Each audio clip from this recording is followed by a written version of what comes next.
Galera, só alegria, 12 de julho,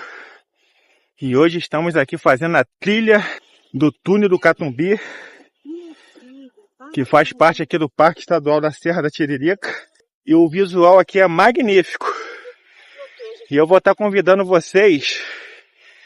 para seguir as nossas redes sociais, clicar na bio lá em nosso site e escolher a trilha ou excursão que vocês têm interesse de fazer com a Defender Ecoturismo.